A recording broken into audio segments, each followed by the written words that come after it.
Welcome back to instant learning. It's Benazir Khalid. അപ്പൊ കേട്ടഡ് എക്സാമിനേഷനുള്ള preparations ഒക്കെ നന്നായി പോകുന്നു എന്ന് വിശ്വസിക്കുന്നു.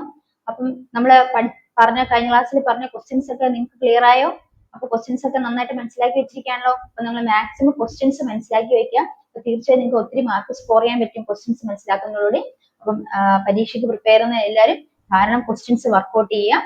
അപ്പൊ നമ്മൾ ഇന്ന് ബാക്കി പോർഷൻസിലെ ക്വസ്റ്റ്യൻസ് ആണ് നോക്കാൻ പോകുന്നത്. കഴിഞ്ഞ ക്ലാസ്സിൽ നോക്കിയ ക്വസ്റ്റ്യൻസിൽ നിങ്ങൾക്ക് ഡൗട്ട് ഒന്നും ഇല്ല, എല്ലാവരും അതൊക്കെ മനസ്സിലാക്കി വെച്ചിരിക്കല്ലേ?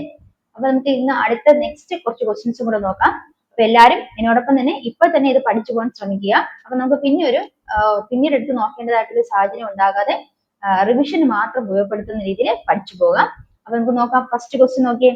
മനുഷ്യന്റെ ആത്മബോധമാണ് അവന്റെ വ്യവഹാരത്തെ നിർണ്ണയിക്കുന്നത്. ഇത് ഏത് മനഃശാസ്ത്ര ദർശനമാണ്? ഏത് മനഃശാസ്ത്ര ദർശനം ആണ് ചോദിച്ചിരിക്കുന്നത്? എന്താണ് ഇവിടെ പ്രധാനമായിട്ട് പറഞ്ഞിരിക്കുന്നത്? മനുഷ്യന്റെ ആത്മബോധമാണ് അവന്റെ വ്യവഹാരത്തെ നിർണ്ണയിക്കുന്നത് എന്ന് ഉദ്ഘോഷിച്ച അല്ലെങ്കിൽ എന്ന് പരാമർശിച്ച മനഃശാസ്ത്ര ദർശനം ഏതാണെന്ന് ചോദ്യം. മനസ്സിലാക്കുക, മാനവികതാവാദം അല്ലെങ്കിൽ ഹ്യൂമാനിസം. അപ്പൊ മാനവികതാവാദം എന്ന് കേൾക്കുമ്പോൾ നമ്മളവിടെ മനുഷ്യനെ കുറിച്ച് ഓർമ്മിക്കുക അല്ലെ. മനുഷ്യന്റെ ആത്മബോധമാണ് അവന്റെ വ്യവഹാരത്തെ നിർണ്ണയിക്കുന്നത് എന്ന് ഘോഷിക്കുന്ന മനഃശാസ്ത്ര ദർശനം ഏതാണെന്ന് വെച്ചത് മാനവികതാവാദമാണ്, ഹ്യൂമാനിസമാണ്. ഇനി മാനവികതാവാദത്തെ കുറിച്ച് എന്തൊക്കെ മനസ്സിലാക്കാം? 21ാം നൂറ്റാണ്ടിലെ ഏറ്റവും പുതിയ ആശയമാണ് മാനവികതാവാദം. 21ാം നൂറ്റാണ്ടിലെ ഏറ്റവും പുതിയ ആശയം ഏതാണ്? മാനവികതാവാദമാണ്. രണ്ടാമത്തെ പോയിന്റ് മനസ്സിലാക്കുക, ഭൗതികവും ആത്മീയവുമായ ആഗ്രഹങ്ങളും ലക്ഷ്യങ്ങളും ഉള്ള ഒരു സാമൂഹ്യ മാനസിക ജീവിയായ മനുഷ്യനെ കാണുന്നു. അപ്പൊ മാനവികവാദം എന്ന് പറയുന്നത് 21ാം നൂറ്റാണ്ടിൽ ഉരുത്തിരിഞ്ഞ ഒരു പുതിയ ആശയമാണ്. ഇവിടെ മനുഷ്യനെ എങ്ങനെയാണ് കാണുന്നത്? ഭൗതികവും ആത്മീയവുമായ ആഗ്രഹങ്ങളും ലക്ഷ്യങ്ങളും ഉള്ള ഒരു സാമൂഹ്യ മാനസിക ജീവിയായിട്ടാണ് മനുഷ്യനെ കാണുന്നത്. അപ്പൊ അത്തരത്തിൽ മനുഷ്യനെ കാണുന്നത് കൊണ്ട് ഇവിടെ മനുഷ്യന്റെ വ്യവഹാരത്തെ നിയന്ത്രിക്കുന്നത് അവന്റെ ആത്മബോധം എന്നാണ് ഈ മനഃശാസ്ത്ര ദർശനത്തിൽ പരാമർശിച്ചിരിക്കുന്നത്. അപ്പൊ ലക്ഷ്യം സ്വയം തീരുമാനിക്കാനും ലക്ഷ്യങ്ങളിലേക്ക് എത്തിച്ചേരാനുമുള്ള പാത സ്വയം കണ്ടെത്താനും മനുഷ്യർക്ക് സാധിക്കുന്നു എന്നുകൂടി ഇവിടെ മനസ്സിലാക്കേണ്ടതായിട്ടുണ്ട്. പിന്നെ ലക്ഷ്യം സ്വയം തീരുമാനിക്കുന്നു, അല്ലെങ്കിൽ ആ ലക്ഷ്യങ്ങളിലേക്ക് എത്തിച്ചേരാനുള്ള പാത സ്വയം കണ്ടെത്തുവാനും മനുഷ്യർക്ക് സാധിക്കുന്നു എന്നുകൂടി ഈ മാനവികവാദത്തിൽ പറഞ്ഞിട്ടുണ്ട്. പിന്നെ ഈ പ്രധാനപ്പെട്ട മനസ്സിലാക്കേണ്ടത് മാനവികവാദികൾ അല്ലെങ്കിൽ മാനവികവാദത്തിന്റെ വക്താക്കൾ എന്നറിയപ്പെടുന്നത് കാൾ റോജേഴ്സ്, ഗ്ലേസർ, കോംസ് എന്നിവരാണ്. ഇനി മനസ്സിലാക്കേണ്ടത് മാനവികവാദത്തിന്റെ ഉപജ്ഞാതാവ് എന്നറിയപ്പെടുന്നത് ആരെന്ന് കൂടെ നമ്മൾ ഓർത്തു വെക്കണം. അപ്പൊ നോക്കാം, മാനവികവാദത്തിന്റെ ഉപജ്ഞാതാവ് പറഞ്ഞ എബ്രഹാം മാസ്ലോ ആണ്. ഇനി അതിന്റെ പ്രധാനപ്പെട്ട വക്താക്കൾ ആരൊക്കെയാണ്? കാൾ റോജേഴ്സ്, ഗ്ലേസർ, കോംസ് എന്നിവരാണ് മാനവികവാദത്തിന്റെ പ്രധാനപ്പെട്ട വക്താക്കൾ. അപ്പൊ നമ്മൾ എന്തൊക്കെ മനസ്സിലാക്കി? ഇനി ഒരു കാര്യം കൂടി നമ്മൾ മനസ്സിലാക്കേണ്ടത് ആത്മസാക്ഷാത്കാരമാണ്, സെൽഫ് ആക്ച്വലൈസേഷൻ ആണ് മാനവികവാദത്തിന്റെ ലക്ഷ്യം എന്നും കൂടെ അവിടെ മനസ്സിലാക്കും. ആത്മസാക്ഷാത്കാരമാണ് മാനവികവാദത്തിന്റെ ലക്ഷ്യം എന്ന് മനസ്സിലാക്കാം. അപ്പൊ മനുഷ്യന്റെ ആത്മബോധമാണ് അവന്റെ വ്യവഹാരത്തെ നിർണ്ണയിക്കുന്നത് എന്നുള്ളത് ഏത് മനഃശാസ്ത്ര ദർശനമാണെന്ന് ചോദിച്ചാൽ ഉത്തരം എന്താണ്? മാനവികതാവാദം അല്ലെങ്കിൽ ഹ്യൂമനിസം. ഇവിടെ ഹ്യൂമനിസ്റ്റിക് അപ്രോച്ച് എന്ന് പറയുന്നത് ആരുമായി ബന്ധപ്പെട്ടതാണ്? അതിന്റെ വിജ്ഞാനം എന്ന് പറഞ്ഞ എബ്രഹാം മാസ്ലോ ആണ്. ഇനി 21ാം നൂറ്റാണ്ടിലെ ഏറ്റവും പുതിയ ആശയമാണ് മാനവികതാവാദം. ഇനി എങ്ങനെയാണ് മാനവികവാദത്തിൽ മനുഷ്യനെ കാണുന്നത്? ഭൗതികവും ആത്മീയമായ ആഗ്രഹങ്ങളും ലക്ഷ്യങ്ങളും ഉള്ള ഒരു സാമൂഹ്യ മാനസിക ജീവിയായിട്ടാണ് മനുഷ്യനെ കാണുന്നത്. ലക്ഷ്യം സ്വയം തീരുമാനിക്കാനും ആ ലക്ഷ്യങ്ങളിലേക്ക് എത്തിച്ചേരാനുള്ള പാത സ്വയം കണ്ടെത്താനും മനുഷ്യർക്ക് സാധിക്കും എന്ന് ഇവിടെ പ്രസ്താവിക്കുന്നു. അതുപോലെ ആത്മസാക്ഷാത്കാരം, സെൽഫ് ആക്ച്വലൈസേഷൻ ആണ് ഇവിടെ മാനവികവാദത്തിലെ ലക്ഷ്യമെന്ന് കൂടെ നമുക്ക് മനസ്സിലാക്കേണ്ടതായിട്ടുണ്ട്. ഇതിന്റെ പ്രധാനപ്പെട്ട വക്താക്കൾ ആരൊക്കെയാണ്? കാൾ റോജേഴ്സ്, ഗ്ലൈസർ, കോംസ് എന്നിവരാണ് മാനവികവാദത്തിന്റെ പ്രധാനപ്പെട്ട വക്താക്കൾ. അപ്പൊ അത് ചോദ്യം മനസ്സിലായല്ലോ. രണ്ടാമത്തെ ചോദ്യത്തിലേക്ക് പോവാം. രണ്ടാമത്തെ ചോദ്യം നോക്കൂ. കുട്ടിക്ക് സ്വയം അറിവ് നിർമ്മിക്കാനുള്ള കഴിവുണ്ട്. ഈ ആശയത്തിൽ ഊന്നിയ മനഃശാസ്ത്ര ദർശനം ഏതാണ്? കുട്ടിക്ക് സ്വയം അറിവ് നിർമ്മിക്കാനുള്ള കഴിവുണ്ട്. ഈ ആശയത്തിൽ ഊന്നിയ മനഃശാസ്ത്ര ദർശനം ഏതാണ്? കുട്ടിക്ക് സ്വയം അറിവ് നിർമ്മിക്കാനുള്ള കഴിവുണ്ട് എന്ന ആ ആശയത്തിൽ ഊന്നിയ മനഃശാസ്ത്ര ദർശനം ഏതാണ്? ജ്ഞാന നിർമ്മിതിവാദമാണ് അല്ലെ. അപ്പൊ ജ്ഞാന നിർമ്മിതിവാദമാണ് എന്താണ്? Cognitive approach. ജ്ഞാന നിർമ്മിതിവാദം എന്ന് പറയുന്നതാണ് കുട്ടിക്ക് സ്വയം അറിവ് നിർമ്മിക്കാനുള്ള കഴിവുണ്ട് എന്ന ആശയത്തിൽ ഊന്നിയ മനഃശാസ്ത്ര ദർശനം. ഇതിന്റെ ഉപജ്ഞാതാവ് എന്ന് പറയുന്നത് ജീൻ പിയാഷെയാണ്. അപ്പൊ ജ്ഞാന നിർമ്മിതിവാദത്തിന്റെ ഉപജ്ഞാതാവ് ആരാണ്? ജീൻ പിയാഷെയാണ്. ഇനി ഇവിടെ സാമൂഹ്യ ജ്ഞാന നിർമ്മിതിവാദവും കൂടെ ഉണ്ട്. സാമൂഹ്യ ജ്ഞാന നിർമ്മിതിവാദത്തിന്റെ ഉപജ്ഞാവ് എന്ന് പറഞ്ഞ് സൂചിപ്പിച്ചാൽ എന്താണ്? ആരാണ്? വൈഗോട്സ്കിയാണ് അല്ലെ. അപ്പൊ സാമൂഹ്യ ജ്ഞാന നിർമ്മിതിവാദത്തിന്റെ ഉപജ്ഞാവ് ആരാണ്? വൈഗോട്സ്കിയാണ്. എന്താണ് സാമൂഹ്യ ജ്ഞാന നിർമ്മിതിവാദം? നമ്മൾ പറഞ്ഞു കുട്ടിക്ക് സ്വയം അറിവ് നിർമ്മിക്കാനുള്ള കഴിവുണ്ട് എന്ന ആശയത്തിൽ ഊന്നിക്കൊണ്ടുള്ള മനഃശാസ്ത്ര ദർശനമാണ് ജ്ഞാന നിർമ്മിതിവാദം. അല്ലെങ്കിൽ കുട്ടി സ്വയം അറിവ് നിർമ്മിക്കുന്നു. ഇവിടെ സാമൂഹ്യ ജ്ഞാന നിർമ്മിതിവാദത്തിൽ എന്താണ് പറയുന്നത്? പഠന പ്രക്രിയയിൽ കുട്ടിയുടെ സാമൂഹ്യ സാംസ്കാരിക ചുറ്റുപാടുകൾക്ക് പ്രാധാന്യം നൽകുന്ന മനഃശാസ്ത്രമാണ് സാമൂഹ്യ ജ്ഞാന നിർമ്മിതിവാദം അല്ലെ. ജ്ഞാന നിർമ്മിതിവാദം എന്ന് പറയുന്നത് കുട്ടിയുടെ പഠന പ്രക്രിയയിൽ, അതായത് ജ്ഞാനം നിർമ്മിക്കുന്നു കുട്ടി. അപ്പൊ ആ കുട്ടിയുടെ പഠന പ്രക്രിയയിൽ സാമൂഹ്യ സാംസ്കാരിക ചുറ്റുപാടുകൾക്ക് പ്രാധാന്യം നൽകുന്നു എന്ന് പറയുന്ന ഇതാണ് മനഃശാസ്ത്രവാദമാണ് സാമൂഹ്യ ജ്ഞാന നിർമ്മിതി വാദം. അപ്പോൾ സാമൂഹ്യ ജ്ഞാന നിർമ്മിതി വാദത്തിൽ കുട്ടി ജ്ഞാനം നിർമ്മിക്കുന്നു. ആ ജ്ഞാന നിർമ്മാണത്തിന് കുട്ടിക്ക് എന്തിന്റെയൊക്കെ സാമൂഹ്യ സാംസ്കാരിക ചുറ്റുപാടുകൾക്കും പ്രാധാന്യം നൽകിക്കൊണ്ടാണ് ആ ജ്ഞാനം നിർമ്മിക്കുന്നത്. അപ്പൊ അതാണ് സാമൂഹ്യ ജ്ഞാന നിർമ്മിതി വാദം എന്ന് പറയപ്പെടുന്നത്. അപ്പൊ എന്താണ് സാമൂഹ്യ ജ്ഞാന നിർമ്മിതി വാദത്തിന് ഉപജ്ഞാതാവ് വൈഗോട്സ്കിയാണ്. എന്താണ് സാമൂഹ്യ ജ്ഞാന നിർമ്മിതി വാദം എന്ന് പറഞ്ഞാൽ പഠന പ്രക്രിയയിൽ കുട്ടിയുടെ സാമൂഹ്യ സാംസ്കാരിക ചുറ്റുപാടുകൾക്ക് പ്രാധാന്യം നൽകുന്ന മനഃശാസ്ത്രമാണ് സാമൂഹ്യ ജ്ഞാന നിർമ്മിതി വാദം. ഇവിടെ കുട്ടികളെ കുട്ടി ശാസ്ത്രജ്ഞർ അഥവാ ലിറ്റിൽ സയന്റിസ്റ്റ് എന്ന് വിശേഷിപ്പിച്ചതാരാണ്? ജീൻ പിയാഷെ. അപ്പൊ കുട്ടികളെ കുട്ടി ശാസ്ത്രജ്ഞർ അല്ലെങ്കിൽ ലിറ്റിൽ സയന്റിസ്റ്റ് എന്ന് വിശേഷിപ്പിച്ചതാരാണ്? ജീൻ പിയാഷെ. അപ്പം ഈ ക്വസ്റ്റ്യൻ നമ്മൾ എന്തൊക്കെ മനസ്സിലാക്കി? കുട്ടിക്ക് സ്വയം അറിവ് നിർമ്മിക്കാനുള്ള കഴിവുണ്ട് എന്ന ആശയം തോന്നിയ മനഃശാസ്ത്ര ദർശനം ഏതാണ്? ജ്ഞാന നിർമ്മിതിവാദം. ഇതിന്റെ ഉപജ്ഞാതാവ് ആരാണ്? ജീൻ പിയാഷെയാണ്. ഇനി സാമൂഹ്യ ജ്ഞാന നിർമ്മിതിവാദത്തിന്റെ ഉപജ്ഞാതാവ് ആരെന്ന് വെച്ചാൽ വൈഗോട്സ്കിയാണ്. സാമൂഹ്യ ജ്ഞാന നിർമ്മിതിവാദം എന്ന് പറഞ്ഞാൽ എന്താണ്? പഠന പ്രക്രിയയിൽ കുട്ടിയുടെ സാമൂഹ്യ സാംസ്കാരിക ചുറ്റുപാടുകൾക്ക് പ്രാധാന്യം നൽകുന്ന മനഃശാസ്ത്ര ശാഖയാണ് മനഃശാസ്ത്രവാദമാണ് സാമൂഹ്യ ജ്ഞാന നിർമ്മിതി വാദം.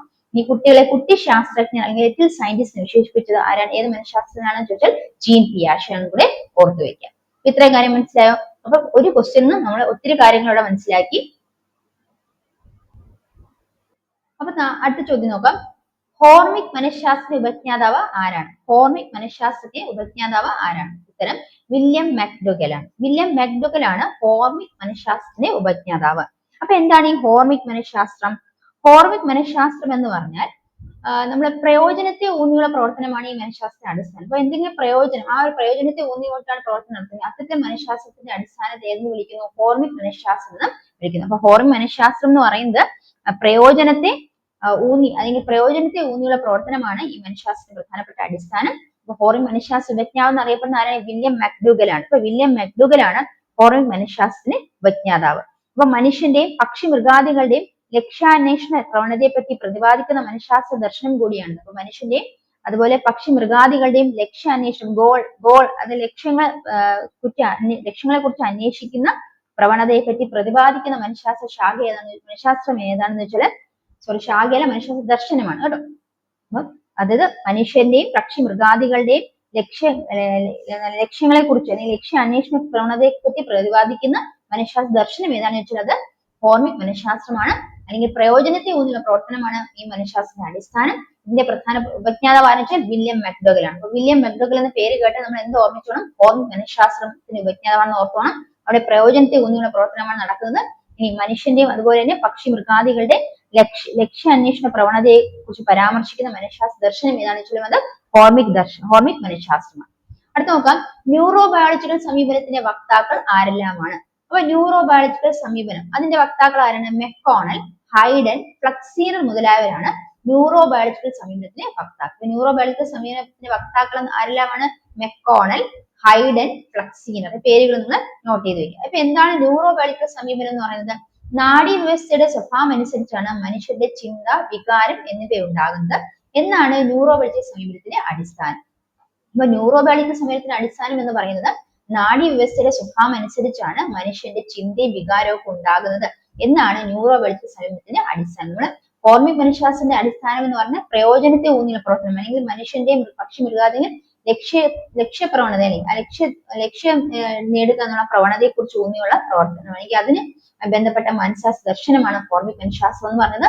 ഇനി ന്യൂറോബയോളജിക്കൽ സമീപനമാണെങ്കിലോ മനുഷ്യ നാഡീവ്യവസ്ഥയുടെ സ്വഭാവം അനുസരിച്ചാണ് മനുഷ്യ ചിന്തയും വികാരവും ഒക്കെ ഉണ്ടാകുന്നത് എന്നാണ് ന്യൂറോബയോളജിക്കൽ സമീപനത്തിന് അടിസ്ഥാനമായിട്ട് മനസ്സിലാക്കേണ്ടത്. അപ്പം ഈ ക്വസ്റ്റ്യൻസ് മനസ്സിലായെന്ന് വിശ്വസിക്കുന്നു. അടുത്ത ചോദ്യത്തിലേക്ക് പോകാം.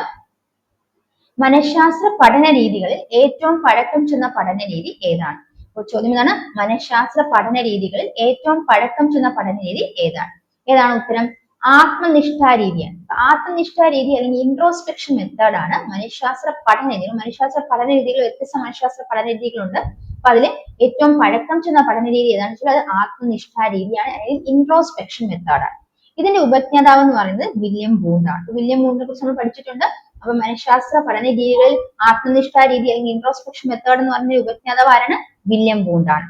ഇനി ഈ രീതിയിൽ എന്താണ് മനസ്സിലാക്കേണ്ടത്? ഇൻട്രോസ്പെക്ഷൻ എന്നീ രണ്ട് ലാറ്റിൻ പദങ്ങളിൽ നിന്നാണ് ഈ വാക്കുണ്ടായിരിക്കുന്നത്.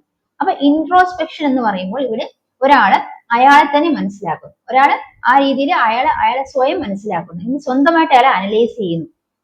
അതാണ് ഇവിടെ നടക്കുന്നത്. അല്ലെങ്കിൽ ഇതിനെ മനസ്സിൽ പറഞ്ഞാൽ സ്വയം ഉള്ളിലേക്ക് നോക്കുക എന്നതാണ് ഇൻട്രോസ്പെക്ഷൻ വാക്കിന്റെ അർത്ഥം. സ്വയം ഉള്ളിലേക്ക് നോക്കുക, സ്വന്തമായിട്ട് നമ്മളെ ജഡ്ജ് ചെയ്യാന്നുള്ളതാണ് എന്താണ് ഇൻട്രോസ്പെക്ഷൻ വാക്കിന്റെ അർത്ഥം. അല്ലെങ്കിൽ ഇതിന് മറ്റൊരു പേര് അറിയാം, അന്തർദർശനം എന്നറിയപ്പെടുന്ന പഠനരീതി കൂടിയാണ് ആത്മനിഷ്ഠാ രീതി. അന്തർദർശനം എന്നറിയപ്പെടുന്ന പഠനരീതി ഏതാണെന്ന് വെച്ചാൽ ഏത് തന്നെയാണ്? ആത്മനിഷ്ഠാ രീതിയാണ്. ഇനി ഈ രീതിയിലൂടെ ഒരു വ്യക്തിയുടെ വിവിധ അവസ്ഥകളെയും പ്രക്രിയകളെയും സ്വയം വിശകലനം ചെയ്യുന്നു. ഈ രീതിയിലൂടെ ഒരു വ്യക്തിയിൽ ഉണ്ടാകുന്ന വിവിധതരം മാനസിക അവസ്ഥകളെയും പ്രക്രിയകളെയൊക്കെ സ്വയം വിശകലനം ചെയ്യുന്നു. അതാണ് ആത്മനിഷ്ഠാ രീതിയിൽ പ്രധാനമായിട്ട് മനസ്സിലാക്കേണ്ടത്. അപ്പൊ മനഃശാസ്ത്ര പഠന രീതിയിൽ ഏറ്റവും പഴക്കം ചെന്ന രീതി ഏതാണെന്ന് വെച്ചാൽ ഏതാണ്? ആത്മനിഷ്ഠാ രീതി അല്ലെങ്കിൽ ഇൻട്രോസ്പെക്ഷൻ മെത്തേഡാണ്. അതിന്റെ ഉപജ്ഞാതാവ് എന്നറിയപ്പെടുന്ന വില്യം വൂണ്ട് ആണ്. ഇനി ഈ രീതിയിൽ എന്തിനെ കുറിച്ചാണ് മനസ്സിലാക്കേണ്ടത്? ഈ രീതിയിൽ ഒരാൾ അയാളെ സ്വയമായിട്ട് അനലൈസ് ചെയ്യുന്നതിന് മനസ്സിലാക്കുന്നു, അല്ലെങ്കിൽ സ്വയം ഉള്ളിലേക്ക് നോക്കുക എന്നതാണ് ഇൻട്രോസ്പെക്ഷൻ വാക്കിന്റെ അർത്ഥം. ഈ ഇൻട്രോസ്പെക്ഷൻ എന്നീ രണ്ട് ലാറ്റിൻ പദങ്ങളിൽ നിന്ന് ഈ വാക്ക് ഉണ്ടായിരിക്കുന്നത്. ഇനി മനസ്സിലാക്കേണ്ടത് ഏറ്റവും ചിലവ് കുറഞ്ഞ പഠന രീതി കൂടിയാണ് ഇത്. ഇനി അന്തർദർശനം എന്നറിയപ്പെടുന്ന പഠന രീതി കൂടിയാണിത്. ഈ രീതിയിൽ ഒരു മനുഷ്യന്റെ അല്ലെങ്കിൽ ഒരു വ്യക്തിയുടെ മാനസികാവസ്ഥയിലും പ്രക്രിയയിലും സ്വയം വിശകലനം ചെയ്യാൻ സാധിക്കുന്നത് കൂടിയാണ്. അതും കൂടി നമ്മളിവിടെ നോട്ട് ചെയ്തത്. അപ്പൊ ഇത്രയും പോയിന്റ്സ് ആണ് ഇൻട്രോസ്പെക്ഷൻ മെത്തേഡ് അല്ലെങ്കിൽ ആത്മനിഷ്ഠാ രീതിയെ കുറിച്ച് നമ്മൾ മനസ്സിലാക്കുന്നത്. അപ്പൊ നമ്മളുടെ ഇൻട്രോസ്പെക്ഷൻ മെത്തേഡിൽ മനസ്സിലാക്കുന്ന മറ്റൊരു കാര്യം കൂടിയുണ്ട്. എന്താണ് ഇൻട്രോസ്പെക്ഷൻ മെത്തേഡ്? ഉള്ളിലേക്ക് സ്വയം നോക്കുക എന്നാണ്. അപ്പൊ ഇവിടെ കുട്ടികളുടെ കാര്യത്തിലും അതുപോലെ മാനസിക അസ്വസ്ഥം അനുഭവപ്പെടുന്ന ആളുകളും ഇത്തരം രീതി പ്രയോജനകരമല്ല. അപ്പൊ പ്രായോഗികമായിട്ട് തോന്നുന്നില്ല, അതായത് ഇത്തരം രീതിയിൽ പ്രയോജനകരമായിട്ട് അനുഭവപ്പെടുന്നില്ല. അത് കുട്ടികളിലും മാനസിക അസ്വസ്ഥമുള്ള അല്ലെങ്കിൽ മാനസികാവസ്ഥയിൽ എന്തെങ്കിലും ബുദ്ധിമുട്ടുള്ള ആളുകളിലും ഈ രീതി അത്ര പ്രയോജനകരമായിട്ട് കണ്ട് വരുന്നില്ല. അതും കൂടി നിങ്ങൾ നോട്ട് ചെയ്ത് വെക്കാം. മനസ്സിലായോ? അവിടെ നോക്കാം. അടുത്തത് വെളിയിലേക്ക് നോക്കുക എന്നത് ഏത് മനഃശാസ്ത്ര പഠനരീതിയുമായി ബന്ധപ്പെട്ടിരിക്കുന്നു? വെളിയിലേക്ക് നോക്കുക എന്നുള്ളത് ഏത് മനഃശാസ്ത്ര പഠനരീതി ബന്ധപ്പെട്ടിരിക്കുന്നു? വെളിയിലേക്ക് നോക്കുക, നമ്മൾ ഒബ്സർവ് ചെയ്യണം അല്ലെ. അപ്പൊ അതിന്റെ പേരിൽ നിന്ന് നമുക്ക് മനസ്സിലാക്കാം നിരീക്ഷണ രീതികൾ, ഒബ്സർവേഷൻ മെത്തേഡ് എന്ന് മനസ്സിലാക്കാം. അപ്പൊ നിരീക്ഷണ രീതികൾ, ഒബ്സർവേഷൻ മെത്തേഡ് എന്ന് പറയുന്നത് എന്താണ്? ഒരു വ്യക്തിയെ നമ്മൾ സ്വാഭാവികമായ സാഹചര്യത്തിൽ ആ വ്യക്തിയുടെ വ്യവഹാരത്തെ മറ്റു വ്യക്തികൾ നിരീക്ഷിച്ച് അതിനെ പഠിക്കുന്നു, അതിനെ പഠന വിധേയമാക്കുന്ന രീതിയാണ് ഒബ്സർവേഷൻ മെത്തേഡ് അല്ലെങ്കിൽ നിരീക്ഷണ രീതി. അപ്പൊ ഒബ്സർവേഷൻ മെത്തേഡ് നിരീക്ഷണ രീതി എന്ന് പറയുന്നത് ആ വ്യക്തിയെ നമ്മൾ സ്വാഭാവികമായ സാഹചര്യത്തിൽ ആ വ്യക്തിയുടെ വ്യവഹാരത്തെ നിരീക്ഷിച്ചു പഠന വിധേയമാക്കുന്നു. അതാണ് നിരീക്ഷണ രീതി, ഒബ്സർവേഷൻ മെത്തേഡ് എന്ന് പറയുന്നത്. ഇത് പ്രധാനമായിട്ട് പല രീതിയിലുണ്ട്. അതായത് പ്രത്യക്ഷ നിരീക്ഷണം എന്ന് പറഞ്ഞാൽ ഒരു വ്യക്തിയെ നമ്മൾ നേരിട്ട് നിരീക്ഷണം, അതിന്റെ സ്വഭാവ സാഹചര്യത്തിൽ ഒരു വ്യക്തിയെ നേരിട്ട് നിരീക്ഷിച്ച് വ്യക്തിയെ കുറിച്ച് വ്യക്തിയുടെ വ്യവഹാരത്തെ കുറിച്ച് മനസ്സിലാക്കുന്നു. ഈ പരോക്ഷ നിരീക്ഷണം എന്ന് പറയുന്നത് പരോക്ഷം എന്ന് പറയുന്നത് ഇൻഡയറക്റ്റ് ഒബ്സർവേഷൻ. അതായത് വ്യക്തി ഒന്നെങ്കിൽ വ്യക്തി നേരിട്ടല്ല, വ്യക്തി അറിയാതെയാണ് നമ്മൾ ആ വ്യക്തിയെ നിരീക്ഷിക്കുന്നത്. അപ്പൊ അവിടെ രണ്ട് രീതിയിൽ പരോക്ഷ നിരീക്ഷണം, ഇൻഡയറക്റ്റ് ഒബ്സർവേഷൻ നടക്കാം. ഒന്ന് നിരീക്ഷകന്റെ പങ്കാളിത്തത്തോടെ നടക്കാം, അല്ലെങ്കിൽ നിരീക്ഷകന്റെ പങ്കാളിത്തം ഇല്ലാതെ നിരീക്ഷണം നടക്കാം. അതായത് നിരീക്ഷണത്തെ പങ്കാളിത്തത്തോടാണ് അവിടെ നിരീക്ഷണം നടക്കുന്നതെങ്കിൽ നിരീക്ഷകനും കൂടെ ആ ഒരു വ്യക്തി പെർഫോം ചെയ്യുന്ന അല്ലെങ്കിൽ ആ ഒരു വ്യക്തിയുടെ ആക്ഷനിൽ കൂടെ അല്ലെങ്കിൽ ആ വ്യക്തി എന്താണോ പ്രവർത്തിക്കുന്ന ആ വ്യക്തിയുടെ പ്രവർത്തനത്തില് നിരീക്ഷകനും കൂടെ ഉൾപ്പെട്ടാണ് ആ നിരീക്ഷണം നടത്തുന്നതെങ്കിൽ അത് പങ്കാളിത്ത നിരീക്ഷണമാണ്, അല്ലെങ്കിൽ പാർട്ടിസിപ്പന്റ് ഒബ്സർവേഷൻ ആണ്. ഇനി പങ്കാളിത്ത രഹിത നിരീക്ഷണം എന്ന് പറയുന്നത് എന്താണ്? നിരീക്ഷകന്റെ പങ്കാളിത്തമില്ലാതെ നടത്തുന്ന നിരീക്ഷണമാണ് അതായത് ആ വ്യക്തി ചെയ്യുന്ന പ്രവൃത്തിയിൽ നിരീക്ഷകൻ പങ്കാളിത്തം വഹിക്കാതെ നിരീക്ഷണം അല്ലാതെ ആ വ്യക്തിയെ നിരീക്ഷിക്കുന്നു. അപ്പൊ അതാണ് പങ്കാളിത്ത രഹിത നിരീക്ഷണം എന്ന് പറയുന്നത്. ഒന്ന് പാർട്ടിസിപ്പന്റ് ഒബ്സർവേഷൻ, മറ്റൊന്ന് നോൺ പാർട്ടിസിപ്പന്റ് ഒബ്സർവേഷൻ. അപ്പം നിരീക്ഷണം എന്ന് പറയുന്നത് എത്ര രീതിയുണ്ട്? പ്രത്യക്ഷ നിരീക്ഷണമുണ്ട്, പരോക്ഷ നിരീക്ഷണം. പ്രത്യക്ഷം എന്ന് പറഞ്ഞാൽ ഡയറക്റ്റ് ഒബ്സർവേഷൻ, നേരിട്ട് വ്യക്തിയെ നിരീക്ഷിച്ച് വ്യക്തിയുടെ വ്യവഹാരത്തെ കുറിച്ച് മനസ്സിലാക്കി പഠിക്കുന്ന രീതിയാണ്. ഈ പരോക്ഷ നിരീക്ഷണം എന്ന് പറയുന്നത് എന്താണ്? പരോക്ഷ നിരീക്ഷണം എന്ന് പറയുന്നത് ഇൻഡയറക്റ്റ് ആയിട്ട് ഒബ്സർവ് ചെയ്യുന്നു. ഒന്നെങ്കിൽ ആ വ്യക്തിയുടെ ചെയ്യുന്ന പ്രവൃത്തിയിലൂടെ നിരീക്ഷകന്റെ സാന്നിധ്യവും കൂടെ ഉണ്ടായിരിക്കാം. അപ്പൊ ആ ഒരു രീതിയിലാണെങ്കിൽ അത് പാർട്ടിസിപ്പന്റ് ഒബ്സർവേഷൻ അല്ലെങ്കിൽ പങ്കാളിത്ത നിരീക്ഷണമാണ്. ഇനി മറ്റൊരു വിധത്തിൽ പറഞ്ഞാല് നിരീക്ഷകന്റെ സാന്നിധ്യം ഇല്ലാതെ, നിരീക്ഷകന്റെ പങ്കാളിത്തം ഇല്ലാതെയാണ് നിരീക്ഷണം നടക്കുന്നതെങ്കിൽ ആ നിരീക്ഷണത്തെയാണ് പങ്കാളിത്ത രഹിത നിരീക്ഷണം എന്ന് അറിയപ്പെടുന്നത്, നോൺ പാർട്ടിസിപ്പന്റ് ഒബ്സർവേഷൻ എന്ന് അറിയപ്പെടുന്നത്. അപ്പൊ ഇത്രയും കാര്യങ്ങൾ മനസ്സിലായോ? അപ്പൊ നമ്മൾ ഇന്ന് വളരെ കുറച്ച് ക്വസ്റ്റ്യൻസ് ആണ് ഡിസ്കസ് ചെയ്ത്. അപ്പൊ ആ ക്വസ്റ്റ്യൻസുമായി ബന്ധപ്പെട്ട ഫാക്ട്സ് ഒക്കെ ക്ലിയർ ആയെന്ന് വിശ്വസിക്കുന്നു. അപ്പൊ ഇങ്ങനെ നിങ്ങൾ ഓരോ ക്വസ്റ്റ്യനും അത് ബേസ് ചെയ്തുള്ള ഫാക്ട്സ് മനസ്സിലാക്കി പോവുക. തീർച്ചയായും നിങ്ങൾക്ക് ഇത് പരീക്ഷ ഉപകാരപ്പെടും. അപ്പൊ ഇനിയും ഇത്തരത്തിലുള്ള ക്വസ്റ്റ്യൻസും റിലേറ്റഡ് ഫാക്ട്സുമായിട്ട് നമുക്ക് അടുത്ത ക്ലാസ്സിൽ കാണാം. ക്ലാസ് തീർച്ചയായും ഉപയോഗപ്പെടുത്തുക.